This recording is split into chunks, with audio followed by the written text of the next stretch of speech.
Ya, marilah kuliah kita online atau virtual pada pagi ini kita awali dengan berdoa bersama. Menurut agama dan keyakinan kita masing-masing, berdoa dipersilahkan.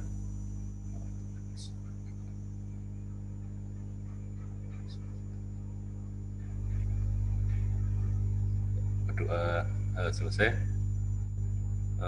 Pertama, mari kita bersyukur kepada Tuhan Yang Maha Esa, Allah Subhanahu Wa Taala. Pada siang ini kita dipertemukan ya dalam rangka untuk belajar bersama kuliah online mata kuliah hukum teknologi informasi dan komunikasi untuk D4 demografi dan pencatatan sipil UNS. Insya Allah kita dalam keadaan sehat walafiat, amin ya rabbal alamin.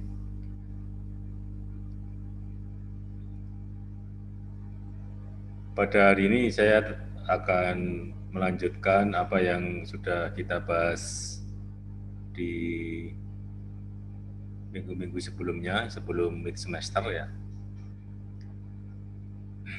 Materinya sebenarnya sudah ada di PowerPoint yang lama, tapi dulu belum sempat kita bahas ya.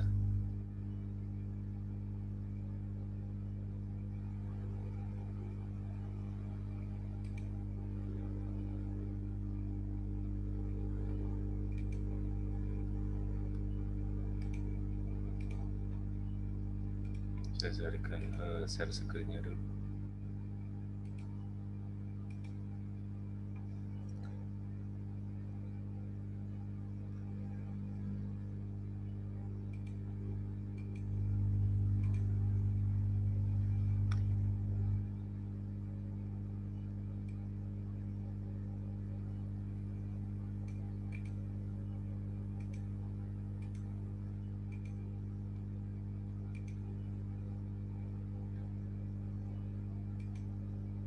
Oke. Jadi tetap masih tentang teknologi informasi. Ini nanti akan saya jelaskan secara kerangka teorinya, nanti secara implementasinya akan saya contohkan untuk bagaimana penerapan teknologi informasi dalam pelayanan publik ya, untuk bidang administrasi kependudukan baik di tingkat pusat ya secara nasional maupun di kota Surakarta. Jadi teknologi informasi berubah dengan cepat ya, bahkan sangat cepat ya. Faktor-faktor yang perlu dipertimbangkan dalam memilih teknologi dan vendor adalah yang pertama, tingkatan dari teknologi aplikasi yang dibutuhkan ya. Tingkatan dari teknologi aplikasi yang dibutuhkan.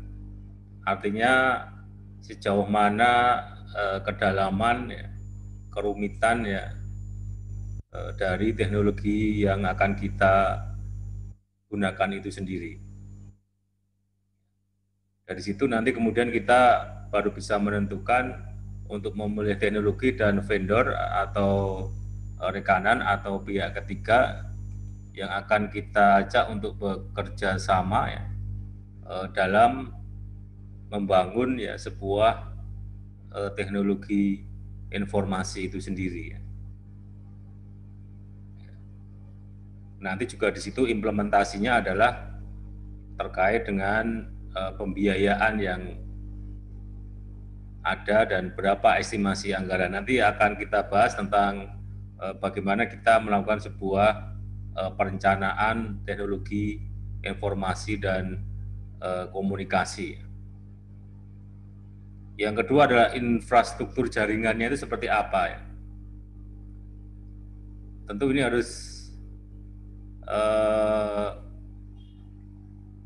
memahami ya apa yang menjadi alat ya yang akan alat bantu ya yang akan kita gunakan ya dalam pemanfaatan teknologi dan informasi itu. Misalnya di Kota Surakarta itu bagaimana ketersediaan infrastruktur jaringan. Tentu ini berbeda dengan kalau misalnya kita membangun sama-sama di Solo Raya ya, misalnya di Wonogiri ya. Saya ketemu dengan teman-teman di Wonogiri. Di kami itu kan ada pelayanan mobil keliling ya.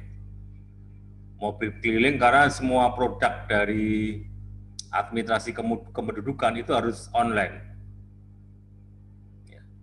Dan Surakarta itu kalau saya bisa sampaikan adalah pertama kali ya yang menerapkan pelayanan mobil keliling di mana produknya itu langsung jadi ya, langsung jadi di tempat ya. Karena kebanyakan pelayanan keliling ya itu kemudian produknya masih ditunggu hari-hari berikutnya ya. Kota Surakarta itu sejak tahun 2013 ya itu sudah menerapkan mobil keliling ya, pelayanan KTP elektronik, kemudian KIA, waktu itu masih kartu insentif anak ya, kemudian juga akte lahir, akte kematian KK, itu langsung ditunggu dan dicetak di tempat di mana pelayanan itu ada ya. Saya tidak membandingkan karena ini kita membandingkan dalam arti kita bisa biar memahami tingkatan dari sebuah teknologi aplikasi itu ya. Kalau cetak KTPL itu aplikasi harus online dari mobil keliling ke server dinas lalu ke server pusat ya. Anda bisa bayangkan bagaimana itu infrastruktur jaringan ya. Kita memiliki kabel 1 meter saja ya dari komputer ya ke printer itu saja kadang terjadi error ya. Apalagi ini menarik kabel ya, sebenarnya kan kabel ya, misalnya nanti nir kabel ya pakai wifi ya dari mobil keliling di suatu tempat, kemudian dia harus connect ke server dinas ya, kemudian connect ke server pusat di Jakarta. Saya datang ke daerah beberapa kali tahun 2013 ya sampai ke Cimahi ya, hanya untuk mempelajari bagaimana infrastruktur jaringan yang dibangun ya online itu ya. Di sana menggunakan menara radio ya, dan itu terbatas, tidak bisa jarak jauh ya, tidak bisa jarak jauh. Apalagi tahun-tahun itu memang teknologi tidak semaju yang sekarang ini ya. Nah, teknologi yang paling memungkinkan adalah sebenarnya pakai satelit, tapi sewanya terlalu mahal ya. Sewanya bisa ratusan juta, sementara kita hanya nyetak katakanlah akte lahir 10 katakanlah gitu. Sehingga kan dari efisiensi yang tidak efisien ya. Sampai anggarannya juga tidak memungkinkan ya untuk menyewa satelit ya untuk sampai ke titik mobil keliling ya. Kecuali perbankan-perbankan yang besar ya itu pun juga dia masih terbatas pada titik tertentu. Akhirnya apa yang kita gunakan adalah dengan VPN ya, tetap dengan VPN apa yang disebut dengan tetap pakai jaringan GSM ya. Sementara yang sekarang di bantuan dari Kemendagri itu M2M-nya ya, itu semacam modem begitu ya, M2M. Jadi modem to modem itu dari Telkomsel ya.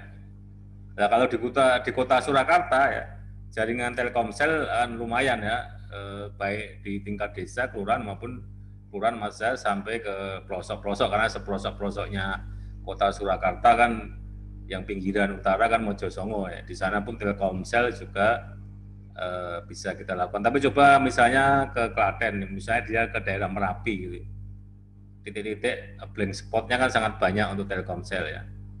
Juga di Wonogiri ya, di banyak di sana pegunungan ya. Ya tentu kalau hal seperti ini jelas di luar kemampuan dari kita ya, karena jaringan offline sehingga tidak bisa langsung jadi. Karena siak atau produk, semua produk Adminduk ya itu harus online ya. Maka saya sering mengatakan penyiapan mobil keliling Adminduk ya dengan mobil keliling katakanlah pajak STNK atau SIM ya, itu memiliki tingkatan teknologi aplikasi dan jaringan yang berbeda ya. Apalagi kita menarik database ya. Nah, ini juga nanti juga bisa dilakukan ketika mungkin di kampus juga begitu kan. Bagaimana kampus tentu memiliki infrastruktur jaringan yang kuat ya.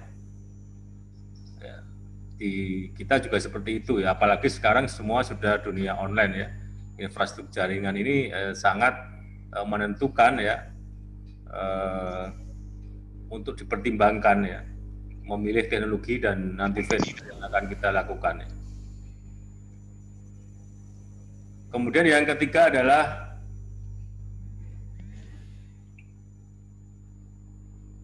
interoperabilitas.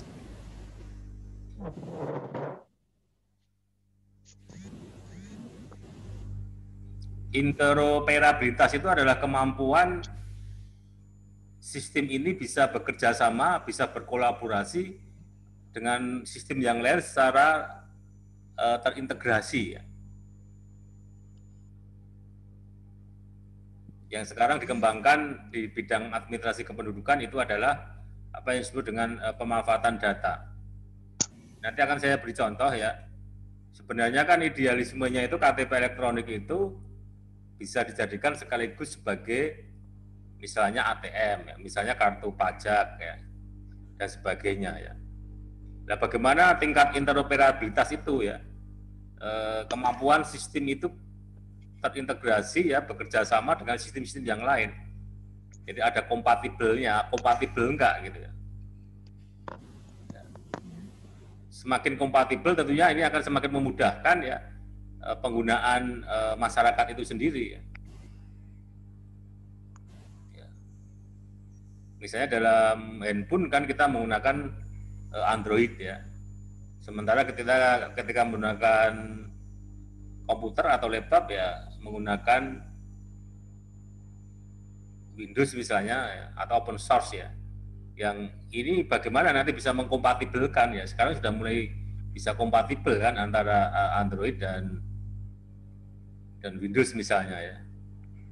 Jadi seperti itu. Begitu juga aplikasi yang nanti akan kita bangun ya, yang akan kita gunakan. Ya, itu bagaimana bisa terkoneksi ya. Kalau Anda yang sudah mendownload Dukcapil dalam genggaman ya, yang kota Surakarta ya, di situ sebenarnya kita sudah mengembangkan KTP elektronik bersifat soft copy ya, seperti yang sudah dikembangkan di akte kelahiran dan KK. Coba saya perlihatkan terlebih dulu.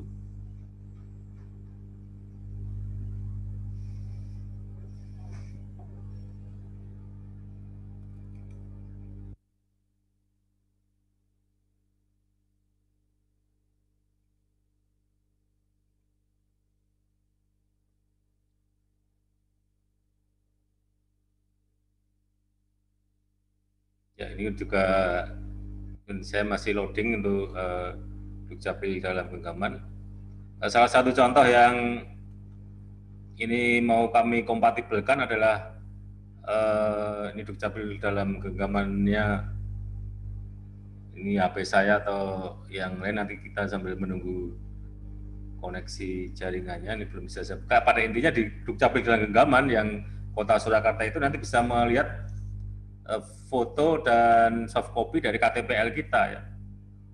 Bisa nanti di situ terlihat ya. Mungkin Anda yang sudah mendownload, Anda bisa cek di kartu ya di situ ya. Nah, sekarang yang kami lakukan di kota Surakarta itu adalah yang mungkin sudah pernah Anda saksikan, coba kita saksikan, mengkoneksikan, mengkompatibelkan kartu identitas anak dengan tabungan siswa ya. Coba ini kita.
KIA adalah program dari pemerintah Kota Surakarta yang bekerja sama dengan BNI Kantor Cabang Surakarta.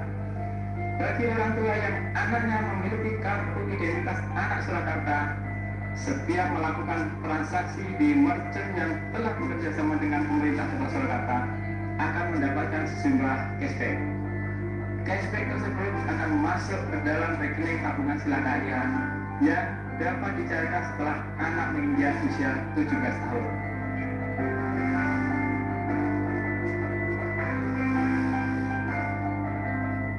Semakin banyak transaksi, semakin besar jumlah tabungan anak. Yuk menabung untuk raih impianmu. Pemerintah Kota Surakarta memberikan pelayanan kepada masyarakat tidak hanya di bidang administrasi, namun di bidang moral dan bidang perilaku yang kita upayakan bersama-sama di dalam pelayanan ini, sehingga ada program Sila ini untuk anak-anak sekolah, mulai dari anak-anak TK, SD dan sebagainya. Utamanya adalah anak-anak ini mendapatkan diskon terhadap kegiatan tersebut yang langsung masuk ke rekening anak tersebut. Tujuan utamanya adalah untuk mengajak kepada anak-anak ini sudah mulai menabung sejak usia dini. Ayo kita manfaatkan kartu BPJS anak untuk belajar menabung sejak usia dini.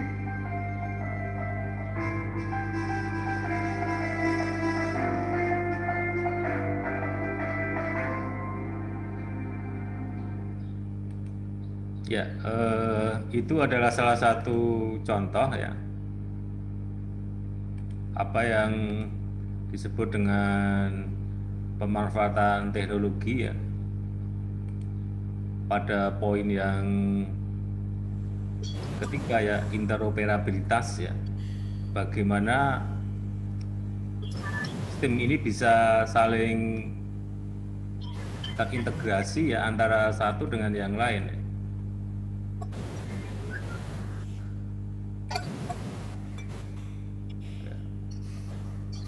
Kalau Sila KIA kemarin hari minggu yang lalu ya, Solo memang dijadikan narasumber di sebuah acara TV Desa ya. Ya ini kita paparkan ya, memang belum ideal sama sekali, tetapi paling tidak harapannya nanti seluruh yang memiliki kartu identitas anak itu akan memiliki tabungan yang nama dengan Sila KIA itu sendiri ya. Dan Sila KIA itu memang tidak bisa diambil sampai usia 17 tahun atau nanti pindah dari Kota Surakarta. Ini memang logikanya ketika anak berbelanja di merchant ya, di mitra kerja KIA Kota Surakarta, sekarang jumlahnya hampir 80, ketika dia dapat diskon, itu diskonnya langsung ditabung dalam buku itu ya. Nah, itu tidak bisa diambil selama usia 17 tahun. Nah, bagaimana kami harus mengintegrasikan ya antara sistem yang ada di toko-toko merchant ya, itu bisa langsung masuk ke rekening banknya BNI. Nah, salah satu contoh interoperabilitas. Kalau seperti ini, kalau menurut analisa saya, interoperabilitasnya dalam hal ini adalah sangat tinggi ya. Memang membutuhkan pemikiran dan skill yang sangat tinggi untuk mengintegrasikan ya. Dan di satu sisi memang ada kendala-kendala ya, termasuk dengan OJK, dengan perbankan, sehingga Sila KIA atau sistem simpanan pelajar KIA itu kemarin akhirnya ya, solusinya harus memiliki dua rekening ya. Rekening satu yang tidak bisa diambil ya, dan ini juga tidak bisa dengan ATM juga. Yang satu rekening biasa yang ini bisa sewaktu-waktu diambil dan bisa untuk nabung seperti biasa ya. Sehingga diharapkan warga Kota Surakarta itu anak-anaknya semua sudah punya rekening bank ya. Dan ini dibiasakan untuk menabung ya sampai sejak usia dini. Yang keempat adalah standarisasi ya. Nah, standarisasi mau menggunakan apa ya? Apakah pakai ISO ya? Atau pakai standarisasi dari Kominfo ya, atau dari Bappenas ya? Nah, ini yang harus nanti juga perhatikan dalam kita memanfaatkan teknologi informasi itu ya. Apalagi kalau kita di dalam pemerintah kan tentu sistem teknologi yang kita terapkan ya harus berstandar pemerintah ya. Meskipun juga di beberapa termasuk di Surakarta di Dikcapil ini juga sudah ISO, jadi sudah memiliki standarisasi ya, termasuk nanti bisa secara khusus ada standarisasi IT ya dalam pelayanan publik itu, karena memang terus terang saja pada minggu yang lalu ya kami dapat sidak dari tim Kemendagri ya untuk membuka ya sistem jaringan yang ada di Dinas Kependudukan dan Pencatatan Sipil ini ya, pada intinya ya harus ditingkatkan dari sisi keamanan datanya ya. Bagaimana agar kita bisa aman ya, karena betul-betul ini kan data kependudukan dan sekarang kan para hacker ya masyarakat itu dengan mudah karena ada koneksitas ya, bahkan dia bisa membobol perbankan ya, dia kreatif ya. Ini juga harus kita antisipasi dari sisi standarisasinya. Kemudian yang terakhir, yang kelima adalah kemampuan teknis dan SDM ya. Yang ini yang menjadi salah satu sumber daya yang harus juga kita siapkan ya. Yang sering saya contohkan bagaimana pengalaman saya membangun teknologi informasi di Kota Surakarta itu ya, salah satu kendalanya, salah satu tantangannya adalah SDM ya. PNS yang lama ya itu komputer saja tidak bisa, ada sebagian yang bisa kita ajar, kita latih itu terus bisa ya, ada yang memang dia sudah mentok memang nggak bisa ya untuk mengoperasikan komputer ya, mengoperasikan komputer saja tidak bisa ya, lalu bagaimana nanti akan memanfaatkan teknologi ya. Akhirnya beberapa SDM kan kita tarik ke belakang di back office ya. Nah, di front office kan kami kemudian menggunakan yang muda-muda, kebanyakan dari tenaga kontrak ya.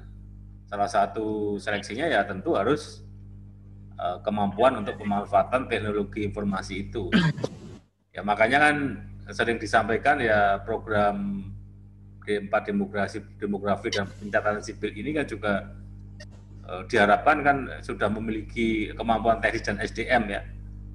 Makanya ini yang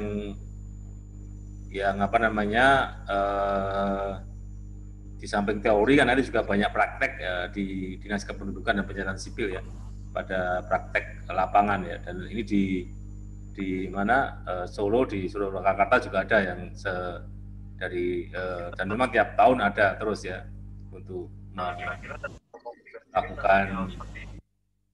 praktek lapangan. Diharapkan itu akan nanti ketika lulus betul-betul bisa menjadi SDM ya, yang mumpuni ya, kemampuan teknis ya, salah satunya juga dalam memanfaatkan teknologi dan informasi. Sebenarnya kalau hanya pemanfaatan pelayanan tidak sangat dibutuhkan teknis sekali ya, seperti misalnya administrator database kependudukan ya memang harus dari S1 informatika, tapi paling tidak kan kalau di 4 ini juga nanti juga lebih harus siap ke depan ya, untuk menjadi semua sisi ya, termasuk jadi ADB ya, administrator database kependudukan ya, itu kemampuan teknisnya dan SDM-nya ya harus terus ditingkatkan ya.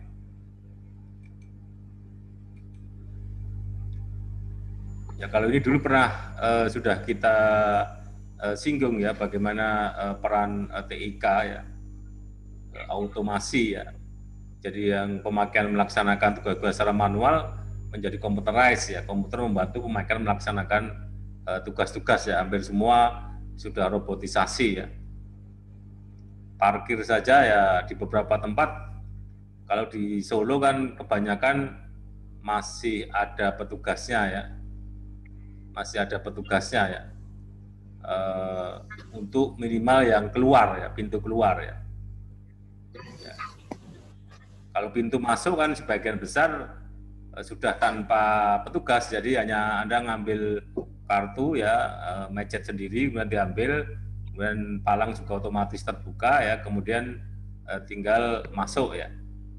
Di beberapa mal dan bandara keluarnya pun juga sudah tidak ada orang ya, karena nanti pakai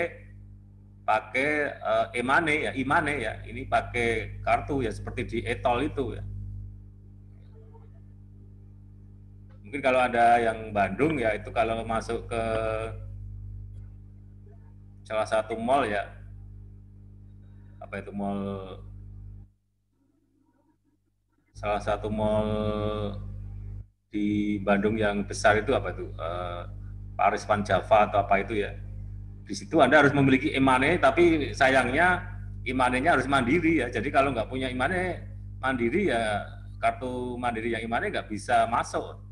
Nanti keluar juga harus pakai itu ya. Jadi ini salah satu penerapan teknologi yang otomatisasi, sudah robotisasi ya. Seperti yang sering dulu saya contohkan ya, sepanjang ada manualnya, nanti masyarakat tidak dipaksa untuk melakukan teknologi informasi untuk pemanfaatan yang lebih dalam ya. Maka sekarang kalau di pintu tol tidak ada peluang untuk manual, semua harus pakai kartu tol ya. Pilihannya hanya dua, mau masuk tol pakai kartu tol atau tidak sama sekali ya. Dulu waktu ada dua pintu kan masih banyak orang yang inginnya belanja secara tunai ya. Sekarang kan banyak yang non tunai ya. Jadi ini harus juga nanti menjadi tugas-tugas, termasuk di Kota Surakarta yang sering saya contohkan, online itu dulu nggak laku atau hanya 10% ya pelayanan online. Sekarang semua harus online ya. Dipaksa, jadi kami tidak menerima sama sekali yang offline ya. Meskipun juga kami ada pendampingan ya. Jadi kalau ada orang datang ke dinas, itu ya hanya kita bimbing untuk dia melakukan pendaftaran secara online. Karena ini satu-satunya cara untuk bagaimana kita bisa, masyarakat itu terbiasa dengan teknologi ya. Seperti yang digunakan oleh ojol, ojek online itu patut kita tiru ya. Yang namanya GoFood atau Gojek atau yang lain, Grab dan sejenisnya kan semua harus secara online, tidak bisa manual ya. Dan ada kemarin sudah kami kasih tugas untuk bagaimana mempraktekkan sendiri ya, memanfaatkan ya teknologi informasi itu ya.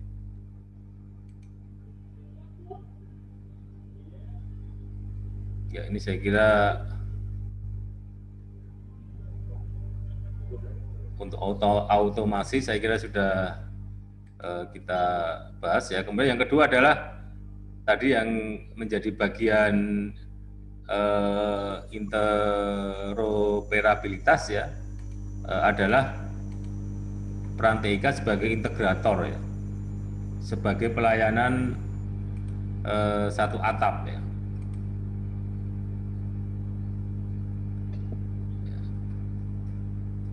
Jadi banyak unit, kewenangannya berbeda-beda ya, proses birokrasi yang berjalan ya, banyak data, pemakai melihatnya sebagai satu layanan ya. Jadi mengintegrasikan, seperti yang dilakukan di one stop service ya. Jadi ini yang harus kita tingkatkan terus ya dalam sisi pelayanan publik ya, agar masyarakat itu tidak merasa dipingpong ya. Kalau paradigma yang lama kan birokrasi itu kalau bisa dipersulit kenapa dipermudah gitu ya. Jadi kalau sekarang itu kan sudah usang. Harus kita reformasi ya, nanti akan saya kasih contoh juga untuk yang ada di Dinas Kependudukan dan Pencatatan Sipil Kota Surakarta ya. Ini kalau ini dalam contoh ini adalah, dalam gambar ini adalah tentang sistem pelayanan one stop service ya. Bagaimana pelayanan menjadi satu layanan. Kemudian juga adalah pemakaian data bersama ya. Apa yang menjadi pemanfaatan data kependudukan. Nanti akan saya jelaskan juga bagaimana ini penerapannya di Dinas Kependudukan dan Pencatatan Sipil ya, termasuk administrasi kependudukan ya. Semua data kan berbasis pada data kependudukan ya. Anda ke perbankan ya, KTP-nya tidak aktif, nanti pasti akan disuruh verifikasi data ke Dukcapil. Ya, Anda daftar online untuk yang sudah koneksi dengan database pusat ya, seperti SIM, perbankan ya, BPJS ya. Nanti juga ada baik BPJS Kesehatan maupun BPJS Tenaga Kerja ya. Kemudian kalau nanti Anda melamar CPNS ya, maka mahasiswa juga harus aktif ya. Datanya itu aktif atau tidak ya. Memang dulu secara nasional itu ada ya fasilitas untuk ngecek aktif atau tidaknya, tapi sekarang ditutup karena memang banyak kerugian yang dimunculkan. Tapi kalau di Kota Surakarta kan Anda juga bisa cek data. Di pelayanan online itu bisa cek ya. Kalau di situ tidak aktif ya segera datang ke Dukcapil untuk memverifikasi ya. Kami itu kalau last minute ya, banyak orang yang bahasanya itu menangis-menangis gitu ya. Pak, ini pendaftaran CPNS, pendaftaran Akabri tinggal 2 hari ini data saya tidak aktif. Gitu. Padahal untuk mengaktifkan itu tidak semudah yang kita bayangkan ya.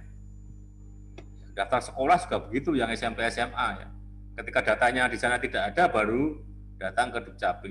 Sebenarnya sejak sekarang sudah mulai bisa dicek ya. Apakah data kependudukan itu masing-masing itu aktif dengan NIK dan nomor KK, dan itu menjadi sesuatu yang harus dirahasiakan, jangan sampai itu nanti menjadi terbuka karena semua akses nanti dari situ ya.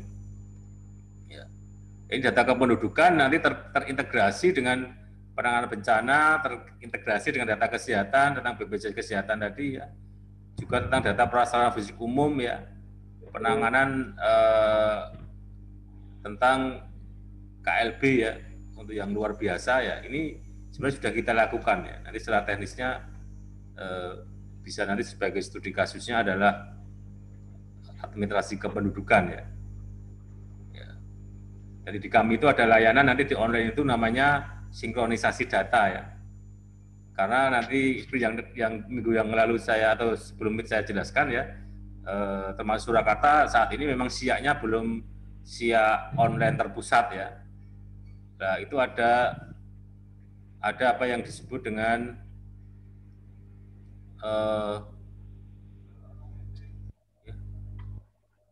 sebentar ini saya skor sebentar.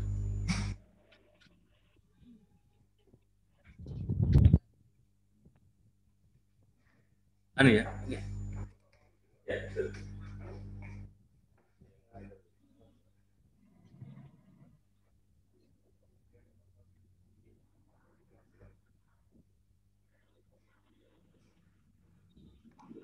Oke, mohon maaf, ada tamu ngirim ini printer KTP elektronik ya dari Noah.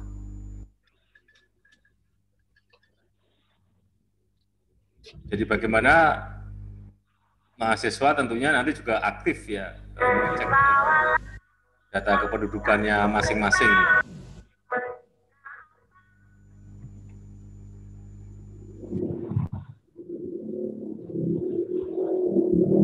Nah, integrasi itu adalah komunikasi antar aplikasi. Ya. Tadi orang bahkan ya di aplikasi yang dulu belum terkoneksi dengan database pusat ya, ketika belum ada belum ada suara yang masuk, saya mute file-nya dulu. Ya.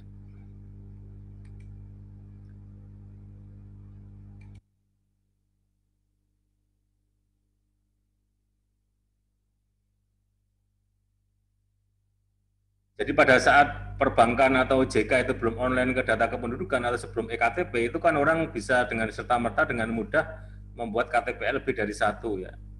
Alamatnya di Solo, di Jakarta, di sana lagi buat KTPL ya, KTP manual yang waktu itu ya. Kalau sekarang kan dengan sistem KTP elektronik ini kan, dan dengan sistem yang terpusat database kependudukan itu hampir tidak mungkin orang bisa memiliki double KTPL dengan alamat dan sistem yang dalam sistem ya memiliki alamat yang berbeda ya. Ya karena pasti akan terdeteksi ya dengan biometriknya, dengan iris matanya ya, dengan sidik jarinya ya. Ya, itu akan terdeteksi ya bahwa kemudian ada yang aspal, ya itu saya kira di manapun ya orang akan memalsu, itu bisa-bisa saja. Tapi kalau secara sistem hampir sudah tidak mungkin ya. Kalau dulu ada orang yang kemarin lebih dari 10 yang datang ke Dispenuk Capil itu ya, yang saya tahu saja ya. Jadi orang dulu sekarang mau hutang di bank itu sudah diblokir oleh OJK karena pernah hutang ya, padahal dia tidak merasa hutang ya. Ternyata KK dan KTPL-nya, NIK-nya itu digunakan oleh orang lain ya. Nah, ini yang menjadi kendala yang kemudian kita harus menjelaskan ke OJK dengan surat ya, untuk mengklarifikasi ya. Kalau memang betul-betul bukan dia yang pinjam, tetapi orang lain ya, maka kerahasiaan dari KTP elektronik KK, NIK dan KK ini menjadi sangat penting karena bisa disalahgunakan ya. Kemudian juga terintegrasi ya sistem dan aplikasi dengan platform hardware, sistem operasi dan software yang berbeda-beda ya. Sebuah kebutuhan yang saling berkomunikasi tanpa harus mengetahui aspek internal dan memaksa kesamaan platform ya. Sekarang yang di Kota Surakarta itu yang sudah terintegrasi juga di samping di Puskesmas ya dengan Dinas Kesehatan ya, juga dengan di kelurahan, di e-kelurahan namanya, aplikasi pelayanan di kelurahan itu semua juga sudah terintegrasi dengan database kependudukan ya. Meskipun ini ada salah satu konsekuensinya di mana kalau server kami sedang down itu juga akan berpengaruh terhadap pelayanan di masing-masing kelurahan itu sendiri ya, karena sudah terintegrasi secara online.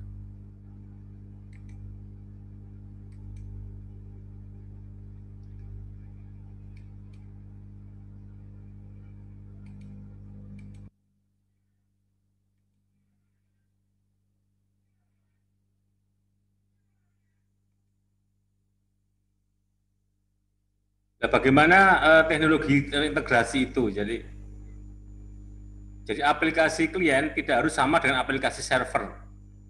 Untuk berkomunikasi keduanya tidak perlu harus mengetahui detail desain internal masing-masing ya.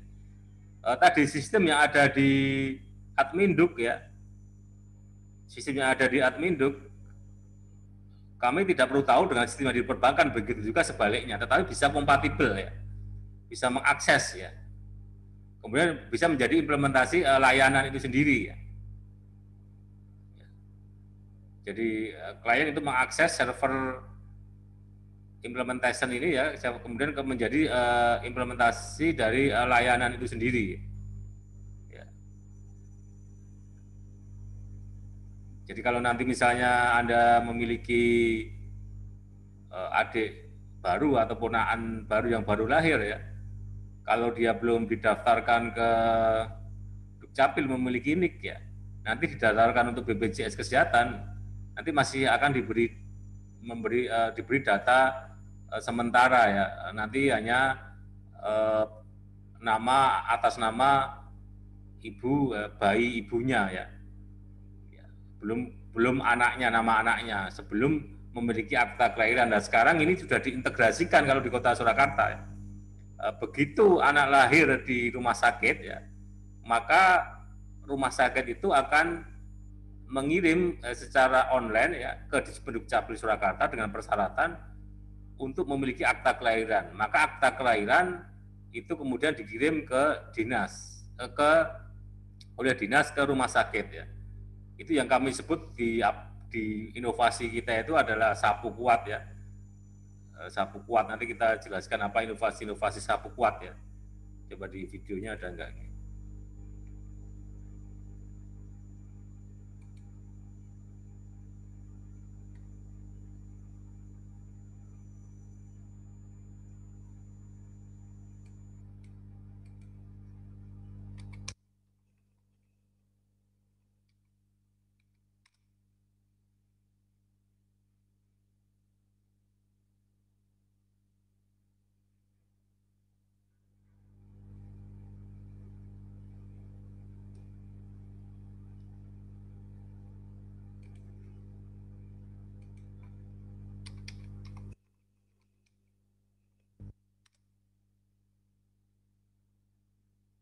Ini belum, kemarin sudah saya masukkan di YouTube ya.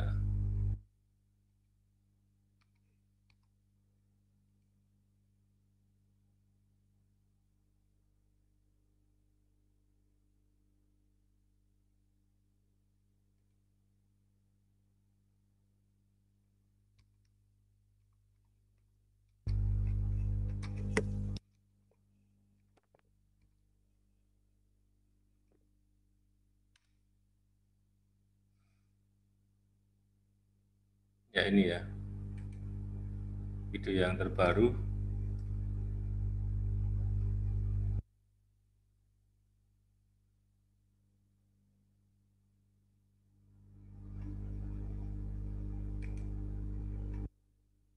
Satu paket urusan kependudukan warga terpenuhi ya.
Ya, jadi orang yang lahir di rumah sakit di Kota Surakarta, dia akan dapat akte kelahiran ya, kartu identitas anak, ini buku Bolo Kuncoro, ini buku anak-anak ya. Kemudian juga kartu keluarga penambahan jiwa terhadap anak.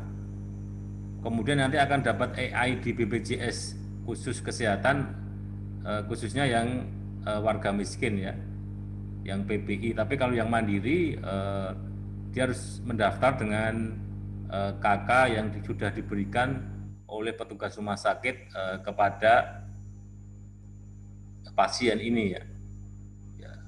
Jadi dia pulang dari rumah sakit ya, itu sudah resmi anak ini sudah dapat KIA ya, dapat akte kelahiran, dapat buku Bolo Kuncoro, kemudian juga dapat EID BPJS ya, termasuk kakaknya, kartu keluarganya. Ya. Jadi ini kan salah satu inovasi ya, mengintegrasikan tadi ya. Kami harus mengintegrasikan dengan rumah sakit juga kan ya ini.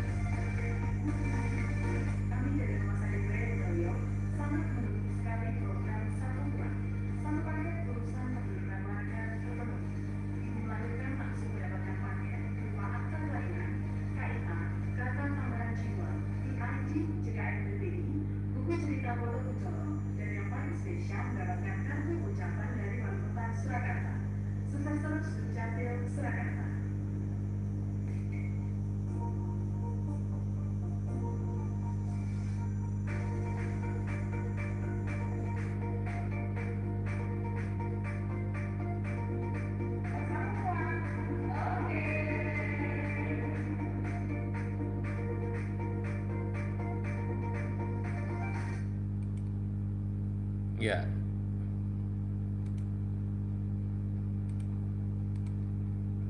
Itu salah satu integrasi yang kami lakukan ya, satu contoh ya. Karena kami harus mengintegrasikan sistem yang ada di rumah sakit. Ya. Sebenarnya kalau sekarang kan, sebentar ini saya belum bisa tutup ya.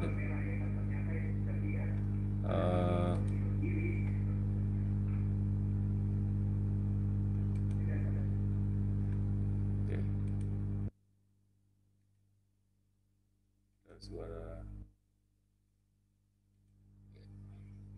mengintegrasikan dari sistem yang ada di rumah sakit dengan yang ada di Dinas Kependudukan dan Pencatatan Sipil dengan satu teknologi informasi ya, yang tadi kita jelaskan. Kita harus membangun jaringan antara rumah sakit sampai ke dinas ya, Sebenarnya kalau hanya KK saja dan akte, petugas kami tidak perlu ngirim dokumen ke rumah sakit, kan tinggal nyetak sendiri ya.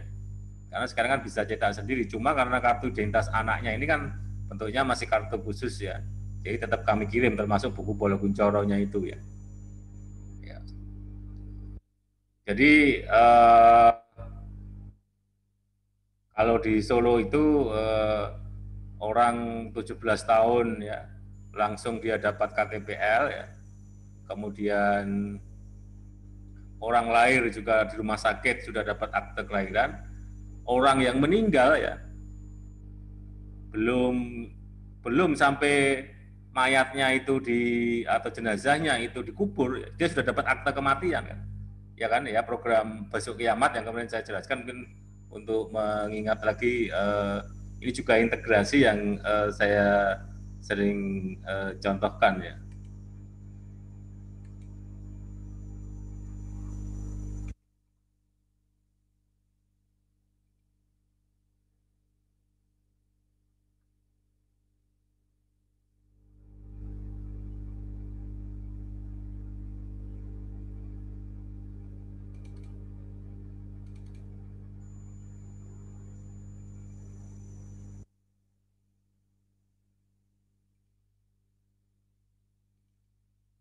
Yang kemarin sudah kita tonton juga, tapi mungkin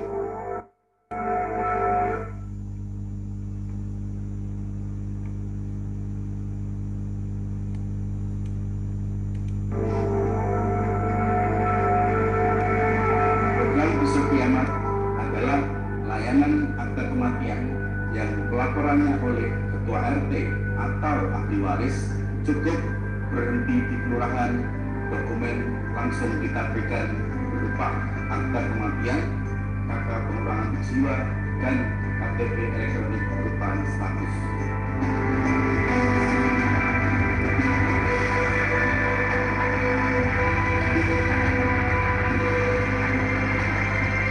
Pemerintah Kota Surakarta akan terus berupaya memperbaiki pelayanan untuk masyarakat demi terwujudnya masyarakat 3WMP, masyarakat yang waras, wasis, warep, mapan dan papan, dengan semangat lurik, lurus dalam pengabdian, ikhlas dalam pelayanan.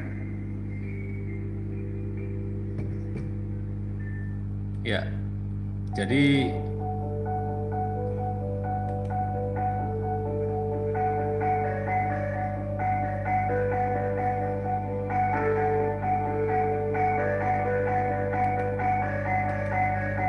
bagi warga lansia yang belum melakukan perekaman KTP elektronik, manfaatkan pelayanan jemput bola perekaman KTP elektronik bagi lansia. ya, kalau ini lansia saya kira sudah banyak dilakukan di daerah lain ya.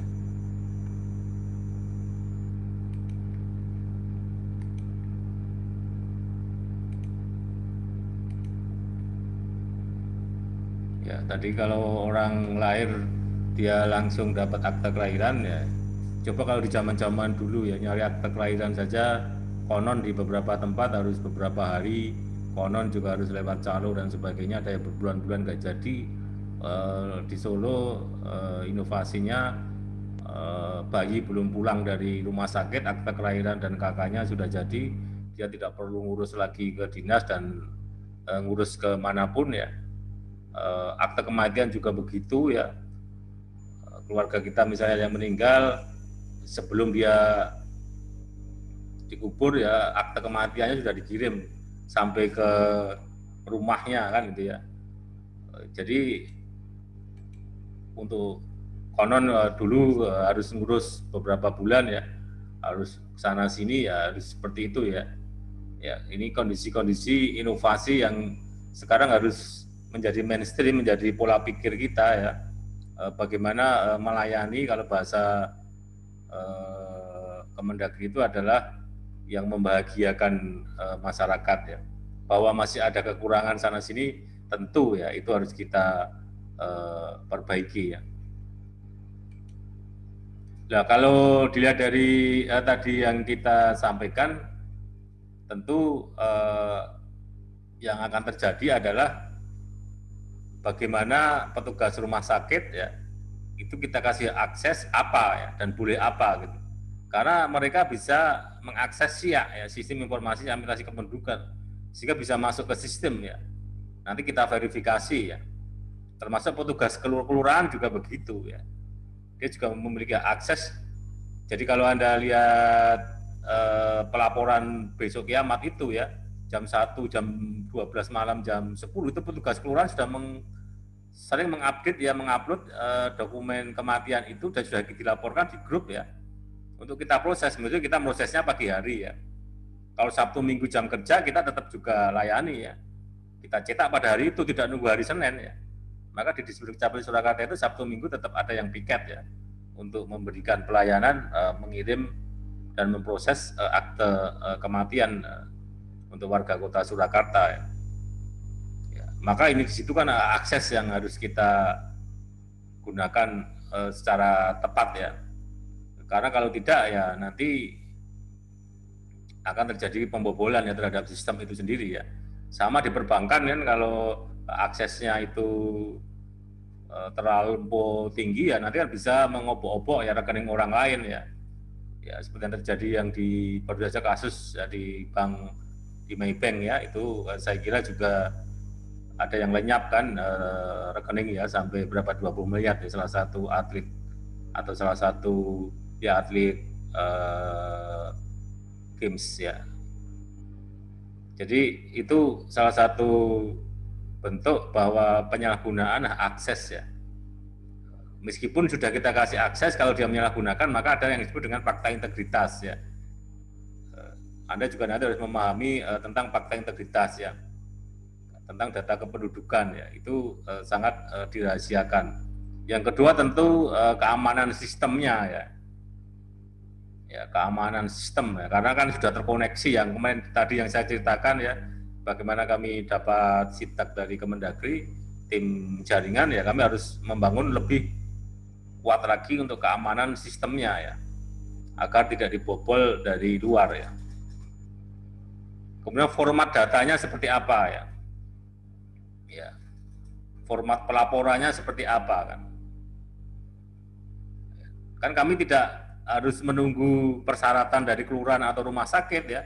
Kalau nunggu kan terlalu lama, dia cukup mengupload ya, men-scan atau memfoto ya persyaratan itu ya, dikirim lewat sistem ya, kami baca, kami verifikasi, kami cetak, kami kirim ya, jadi nggak nunggu lama gitu.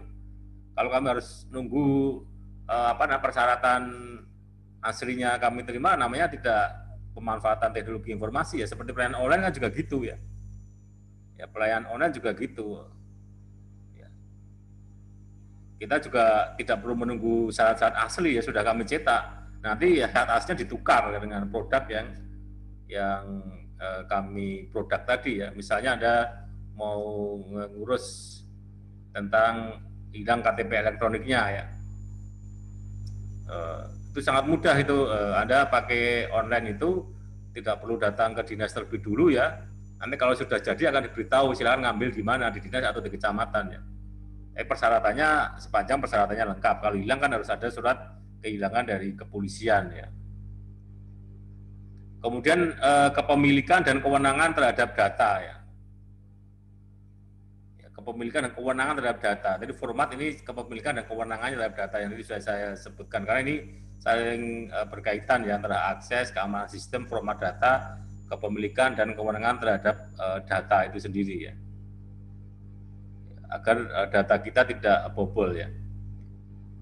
Kemudian koordinasi dan kesepakatan dalam integrasi ya, koordinasi dan kesepakatan dalam integrasi ya. Jadi tanggung jawab dari masing-masing bidang tadi ya, bagaimana kita bisa mengkoordinasikan rumah sakit ya, karena rumah sakit kenapa mau bekerja sama dengan kita, itu juga bisa dijadikan sebagai promosi ya. Jadi ketika saya mengupload anaknya Pak Mas Gibran ya di PKU Surakarta, dia langsung dapat akte kelahiran, dan tadi itu di medsos Dukcapil itu dibully banyak orang.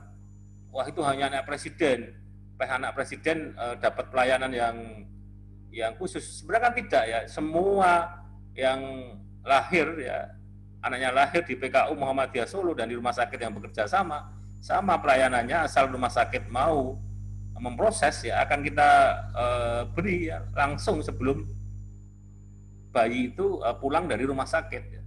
Sudah sampai di tangan ya. Jadi kami jelaskan di medsos itu bukan hanya karena anak presiden saja ya. Tapi semua warga ya yang menggunakan SOP ya, standar operasional prosedur yang kita lakukan akan mendapatnya seperti itu. Nah, inovasi yang paling baru di Surakarta itu namanya Bening Kekasihku ya. Itu kalau yang menikah muslim kan, yang menikah non muslim ya, perkawinan non muslim, kalau kota Surakarta kan tetap di Dukcapil Surakarta ya, otomatis ya KTPL dan KK-nya bisa langsung diurus secara paket ya, secara terpadu ya. Tapi kalau yang teman-teman muslim yang dia menikah di KUA ya, itu kan nanti setelah dapat surat nikah dia harus ngurus KTP elektronik dan KK dengan status kawin ke dinas. Sekarang tidak perlu ya. Jadi ketika yang muslim nikah di KUA, salah satu KUA di Kota Surakarta, persoalan itu di KUA-nya atau di rumah itu sama saja ya. Pada saat nikah itu, kami sudah mengirim kartu KTP elektronik dan KK yang statusnya berubah menjadi kawin ya. Ya, jadi ini salah satu inovasi juga, kita harus memadukan tadi ya, mengkoordinasikan dengan KUA ya, kantor urusan agama, karena kantor urusan agama itu kan meskipun sama-sama pemerintah kan dia vertikal ya sampai ke Kementerian Agama Republik Indonesia ya. Nah kami tetap harus berkoordinasi dan sepakat dalam mengintegrasikan itu. Bagaimana cara mengintegrasikannya ya, bagaimana bisa ya KTP elektronik dan KK ya, coba saya tunjukkan gambarnya, mungkin saya carikan dulu ya.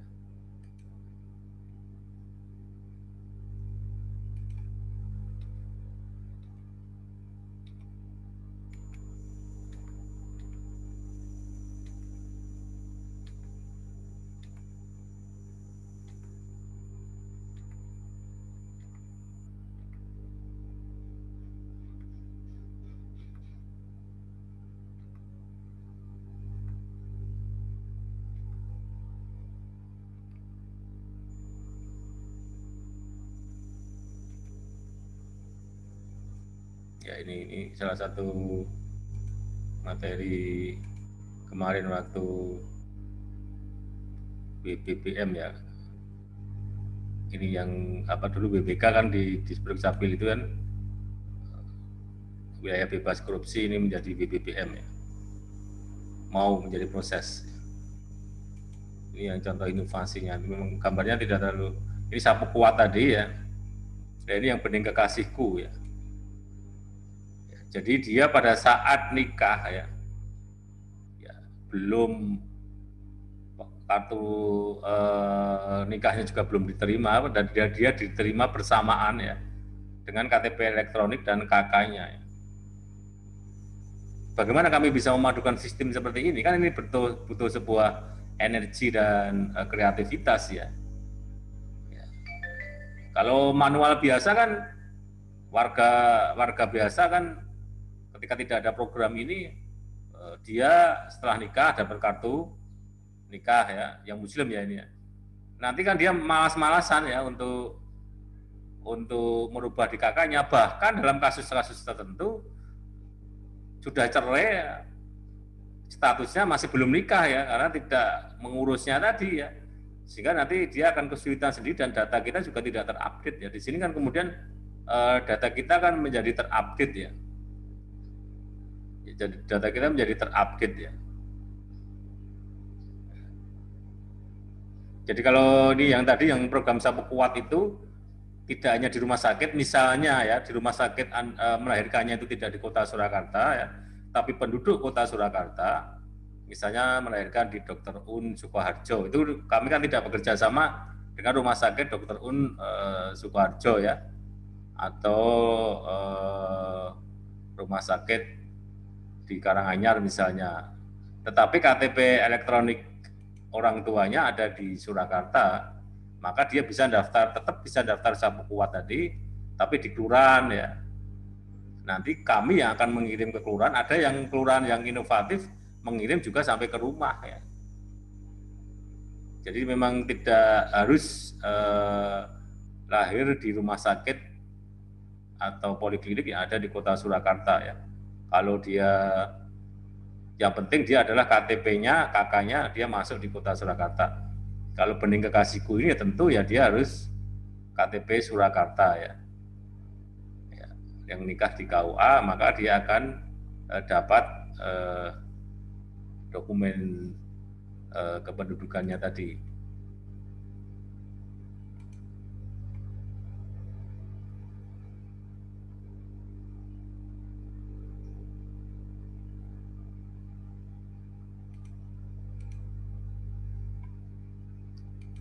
Oke, kita sampai pada bagaimana perencanaan TIK ya.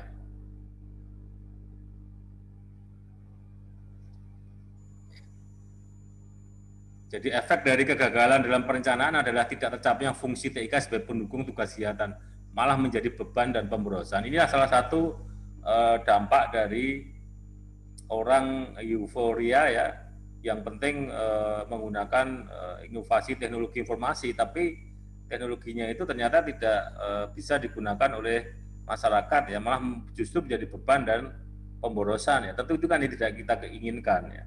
Maka harus ada perencanaan teknologi informasi komunikasi yang tepat ya, sehingga nanti tidak terjadi pemborosan ya. Memang di Surakarta kami belum memiliki ADM ya, Anjungan Dukcapil Mandiri ya. Tapi di beberapa daerah di Jawa Timur itu sudah hampir semua kabupaten kota memiliki ya ADM, Anjungan Dukcapil Mandiri ya. Ya, kami memang belum memiliki itu ya, dan juga belum mendapat bantuan ya. Nah itu juga nanti harus kita evaluasi juga ya, apakah ADM itu nanti efektif atau tidak ya.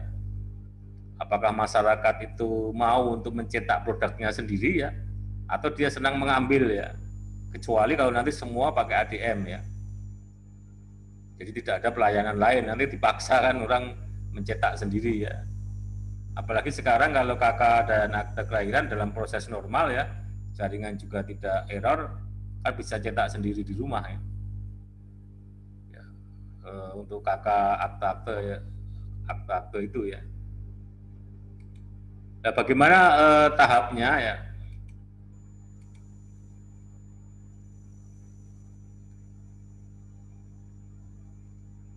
Jadi tahapan perencanaan TIK ya. Jadi mencerminkan peran strategis TIK dalam mencapai tujuan organisasi ya. Tujuan organisasinya itu apa dulu? Visi misi organisasinya itu apa dulu? Maka di situ kemudian nanti harus mencerminkan dari peran strategis TIK itu sendiri ya, di dalam apa di dalamnya tujuan TIK-nya itu ya. Kalau di Dukcapil Kota Surakarta itu kan memang visinya adalah memang motonya saja melayani sepenuh hati dengan inovasi ya. Kemudian pelayanannya juga kita harus melayani administrasi kependudukan secara prima dengan metode teknologi informasi. Maka kan sangat relevan ya, kita akan menggunakan TIK ini sebagai salah satu upaya untuk mencapai tujuan organisasi. Ya, kemudian dasar perencanaan program TIK itu apa? Yaitu analisa kondisi saat ini ya. Kemudian menentukan indikator dan sasaran ya. Ini untuk cara mengetahui keberhasilan mencapai tujuan tadi ya. untuk mengetahui efektivitas ya dan efisiensi ya, dari teknologi informasi yang tadi kita gunakan. Kemudian program dan kegiatan ya, ini implementasi cara pencapaian tujuan TIK ya. Kemudian timeline dan alokasi sumber daya untuk keperluan evaluasi dan pemantauan. Jadi prosesnya yang harus kita lakukan ya. Bagaimana penjadwalannya atau target-target waktu yang harus kita tentukan ya. Pada intinya ya, bahwa tahapan perencanaan TIK ini bagaimana TIK itu bisa semakin untuk mempercepat ya atau memperkuat ya atas tujuan organisasi itu sendiri. Kalau bahasa yang lebih ekstrim ya, jangan hanya sekedar untuk gagah-gagahan ya, bukan hanya sekedar untuk biar dianggap modern gitu. Ya, jadi tetap harus untuk mencapai tujuan organisasi ya. Apa yang menjadi tujuan organisasi kita itu harus kita kembangkan. Lebih lanjut, prinsip-prinsip implementasi program TIK sebagai pendukung bukan tujuan tadi ya. Tujuannya kan organisasi tadi tujuannya apa ya? Katanya melayani sepenuh hati dengan inovasi ya. Melayani pelayanan administrasi kependudukan yang prima ya dengan teknologi informasi. Artinya bahwa TIK itu sebagai alat pendukung, jangan terjebak oleh tujuan semu tadi yang tadi saya sebutkan, tujuan-tujuan jangka pendek ya.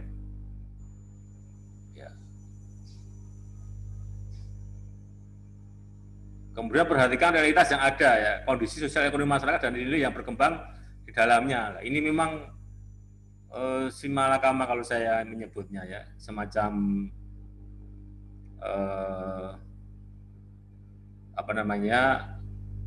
kita mengalami dilema gitu ya. Di satu sisi ya, masyarakat itu kalau tidak kita tantang ya dengan teknologi informasi ya, mereka kemudian manja dengan kultur yang sudah ada ya. Kalau orang menganalisa ya, Surakarta itu karena salah satu yang Solo ya, itu karena keraton ya, wilayah keraton ya. Ya kondisinya banyak yang mereka memiliki prinsip untuk dilayani ya. Bukan dengan model cetak sendiri misalnya ya. Kemudian semua dia harus face to face ya, datang langsung. Ya, ini salah satu tantangan ya. Saya nanti kalau ada PKL di Kota Surakarta ya, kalau Anda nanti di bawah, saya pun juga sering menemui ada anak-anak muda seusia mahasiswa datang, Pak saya nggak bisa layanan online Pak, padahal dia bawa handphone, padahal dia seusia mahasiswa, kan anak itu. Kalau orang tua ya di atas 60 kita bantu ya, karena mungkin gagap teknologi ya, tapi kalau yang muda-muda kan, yang kalau yang di bawah 60 tahun pun ya, kalau misalnya kita fasilitasi belum bisa ya nanti kita arahkan untuk ke kelurahan ya, biar dibantu oleh teman-teman kelurahan, atau ya mencari relawan-relawan ya relawan-relawan ya. Anda pun nanti bisa menjadi relawan, tapi jangan kemudian relawan dalam tanda petik menjadi calo gitu ya.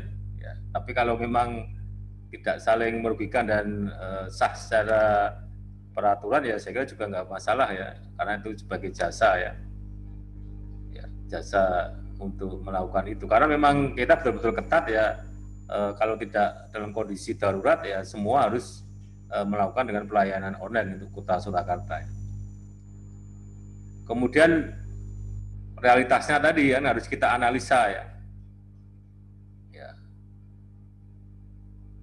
Meskipun di Solo ya Gojek itu sudah merajai ya ojek online itu ya, tapi kan becak juga masih ada ya, masih hidup dengan segmen tertentu ya.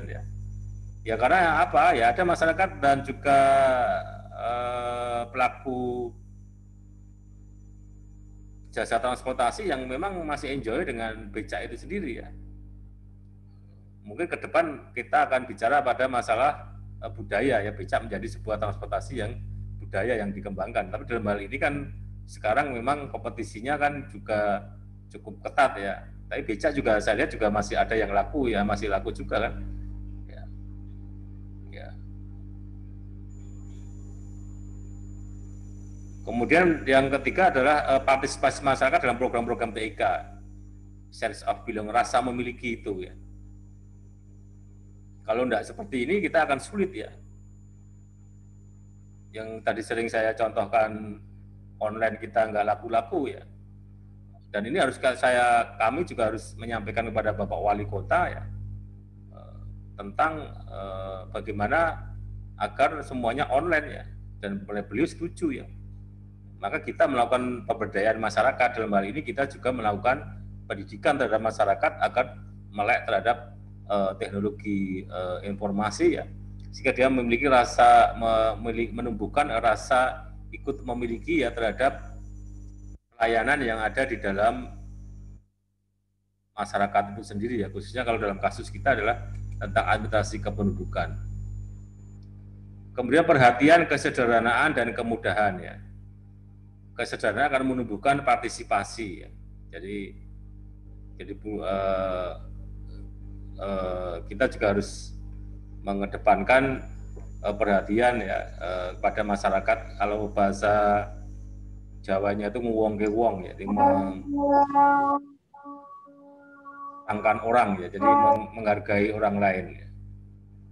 Jadi itu ya tentang prinsip-prinsip implementasi program. Untuk yang terakhir, nanti setelah ini mungkin kalau ada pertanyaan, ini pentahapannya ya. Jadi introduksi ke masyarakat, jadi kehadiran sosialisasi ya, unit khusus ya. Jadi kami juga terus melakukan sosialisasi baik lewat kelurahan, lewat RT ya, lewat media sosial ya, tentang hal-hal seperti ini ya. Meskipun juga pada prakteknya ada yang tidak tahu sama sekali ya, karena memang ada masyarakat itu yang informasinya sangat terbatas ya. Datang tiba-tiba ke Capil ya masih taunya manual ya. Nah, seperti itu juga masih ada, tapi ini terus kita tingkatkan ya untuk kita mensosialisasikan. Kemudian mulai menarik partisipasi masyarakat interaktif ya, respon yang baik, kemudian insentif bagi pemakai. Jadi ada perlakuan khusus ya bagi pemakai ya. Ya itu kalau nanti dikembangkan ya. Kalau di kita, kalau insentif ini memang untuk yang tadi yang disebut dengan sila KIA atau kartu identitas anak ya, itu memang ada insentifnya. Jadi kalau yang memiliki KIA maka dia akan mendapat diskon ya ketika berbelanja di merchant atau mitra kerja dari kartu identitas anak di Kota Surakarta. Kemudian transaksi ya, layanan yang baik ya, pemenuhan kebutuhan pemakai ya. Di transaksi pemakaian sehari-hari oleh masyarakat ya. Jika sudah membudaya nanti ya, semua sudah by system ya, by online ya. Sebenarnya kalau ini berjalan dengan lancar kan, yang dulu pernah saya ceritakan, pelayanan online ini sangat menguntungkan bagi warga dan juga dinas ya. Dinas juga tidak ada kerumunan warga ya. Warga juga tinggal di rumah. Kalau itu KK KTPL kan tinggal nyetak sendiri ya, tanpa harus datang ke dinas ya. Kemudian perubahan budaya perilaku atau transformasi ya, konsistensi dan kontinuitas ya, keberlanjutan dari ini ya. Maka ini kan satu tantangan, betul-betul satu tantangan ya. Pengalaman yang kami lakukan di Dukcapil Surakarta untuk mewajibkan orang online itu betul-betul melakukan sebuah perubahan budaya, nilai dan perilaku ya. Ya memang kami sering juga dapat protes ya, dapat pertanyaan, dapat masukan, ya itu bagus-bagus ya untuk evaluasi bagi kami ya, bahwa ke depan tujuannya kita adalah bagaimana merubah perilaku budaya masyarakat dari yang manual itu mau untuk menggunakan teknologi informasi ya.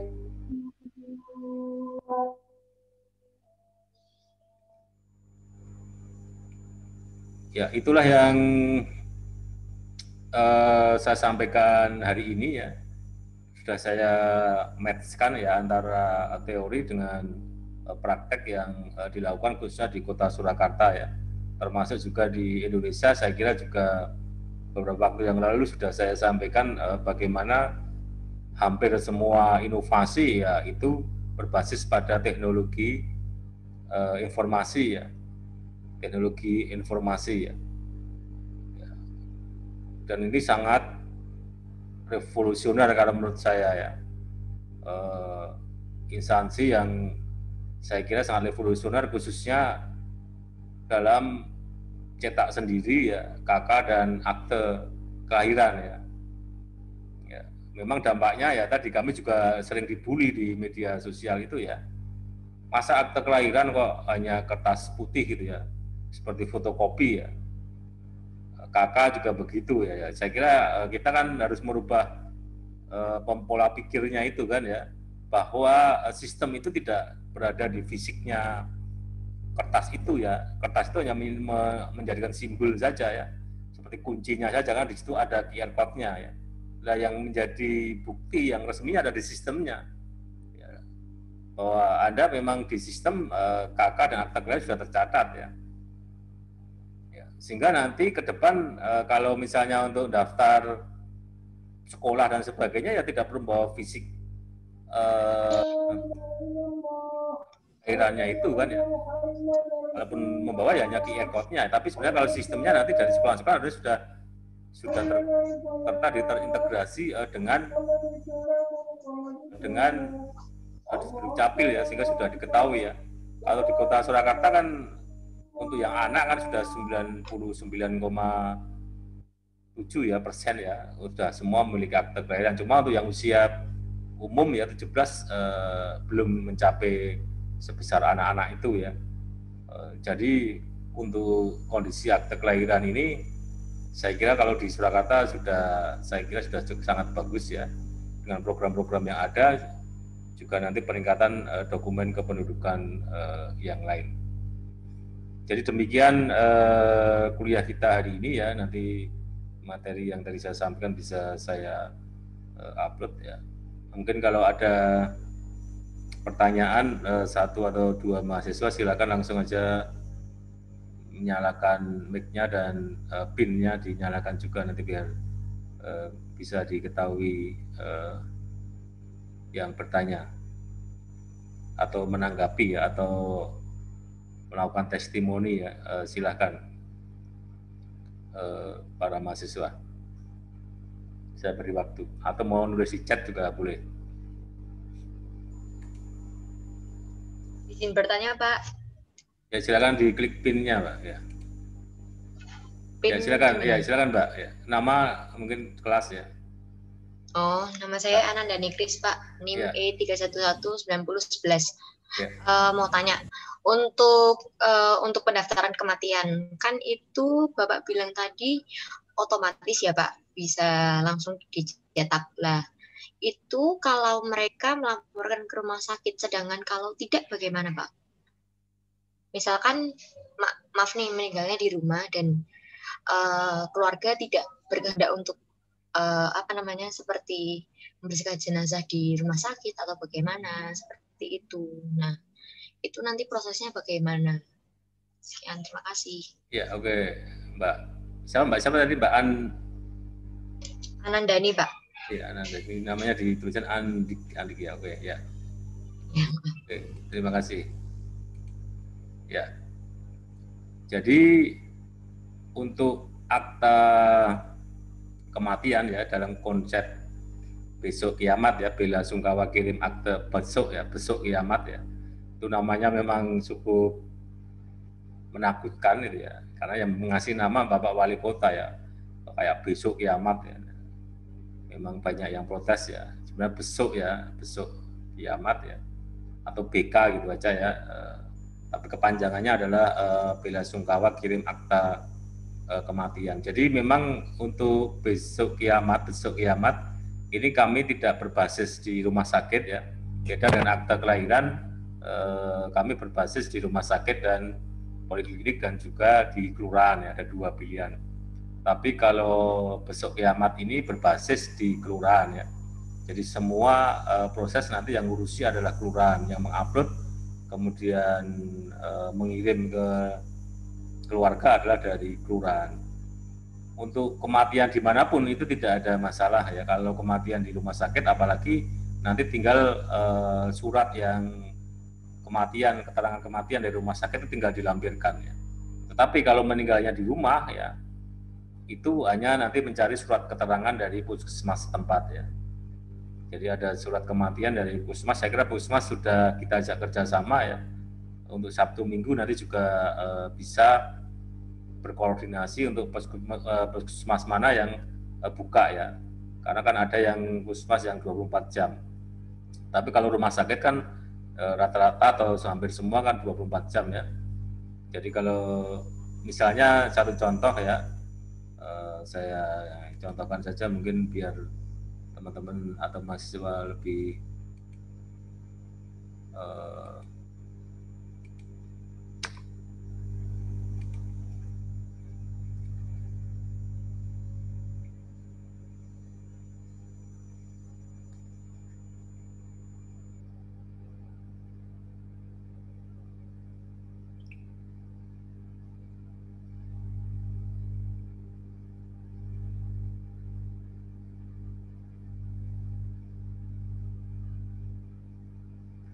oke, ini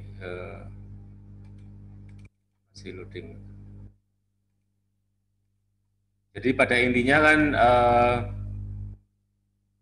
nanti petugas RT atau RW akan atau keluarga dari keluarga itu akan menguruskan surat-surat persyaratannya ya. Persyaratannya memang sangat mudah. Ya tadi hanya surat keterangan kematian dari rumah sakit atau puskesmas ya. Jadi kalau meninggalnya di rumah sakit ya sudah, itu surat dari rumah sakit pasti kan dapat gitu ya. Kalau meninggalnya di rumah ya datang ke puskesmas ya. Itu tuh yang meninggal baru ya. Tapi kalau meninggal lama memang tidak bisa ikut program ini ya. Bahkan kalau meninggalnya lama lebih dari 10 tahun dan tidak memiliki data-data pendukung, itu harus ke pengadilan negeri dulu ya untuk membuktikan atas kematiannya. Mengapa seperti itu ya? Karena dalam kasus tertentu kadang ada yang memanfaatkan mematikan orang ya dalam tanda petik ya untuk kepentingan ekonomi, entah itu warisan, entah itu asuransi ya.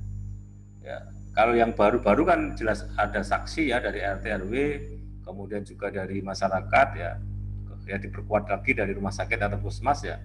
Ya itu kami lebih bisa memastikan bahwa tidak ada manipulasi data ya. Tapi kalau yang sudah lama kan ya bukti-bukti atau saksinya, apalagi meninggalnya tidak di Surakarta kan, kami kalau tidak ada bukti-bukti pendukung nanti harus ke pengadilan dulu ya untuk disidangkan dulu apakah betul-betul si A ini sudah meninggal ya.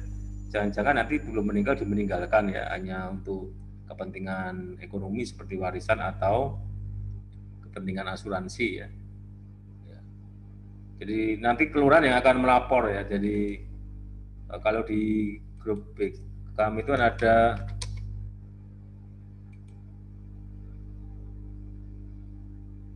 ya seperti ini, saya yang up to date saja saya tampilkan ya. Saya masuk ke WA saya. Ini ada grup besok kiamat plus ya. Plus itu karena sekarang di kelurahan itu tidak hanya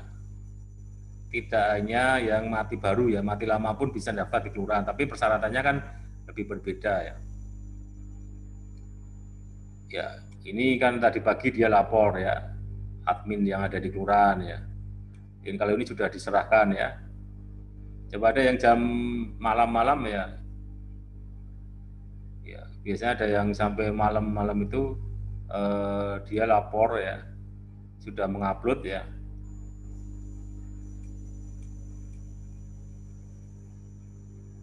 Kemudian nanti paginya akan kita proses ya, kemudian kita kirim, kemudian ada yang kita kirim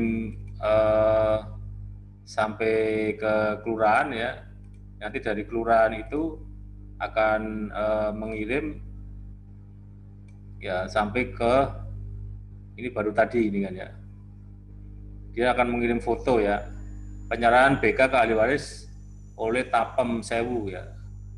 Sewu itu maksudnya kelurahan Sewu ya. Tapem itu kasih tata pemerintahan umum ya. Sewu terima kasih BK ya, Kota Surakarta ya. Jadi yang menyerahkan adalah petugas dari kelurahan kepada warga atau ahli warisnya ya. Nah yang mengurusnya tadi keluarganya atau RT atau relawan ya, persyaratannya yang tadi ya. Jadi ini berbasis di kelurahan ya, tidak kemudian meninggal di rumah sakit kita ngirim ke rumah sakit, tidak ya, tetap rumah sakit hanya memberikan surat kematian dibawa oleh keluarga nanti diberikan kepada siapa yang mau menguruskan ya, apakah petugas kelurahan, apakah relawan atau RT atau RW ya, nanti kemudian kelurahan yang akan mengupload, kemudian kami mencetak, kami kirim ke kelurahan ya, termasuk nanti KTP elektroniknya ya, kalau misalnya yang ditinggal adalah suami atau istri kan dia menjadi janda ya. Jadi seperti itu ya untuk program kematian tadi. Oke, satu lagi kalau ada pertanyaan silakan, atau tanggapan atau testimoni ya. Oke ya, sudah tidak ada ya. Ini saya galeri dulu ya untuk dokumentasi saja kami. Karena nanti saya upload di YouTube ya, insya Allah. Karena tadi kelas B sebenarnya mau gabung juga ya, tapi karena meskipun akun saya ini ada lisensinya ya untuk Zoom ya, tapi ini hanya maksimal 100 ya, sehingga kalau tambah 50 lagi kan nanti tidak cukup ya. Oke, hanya arsip saja.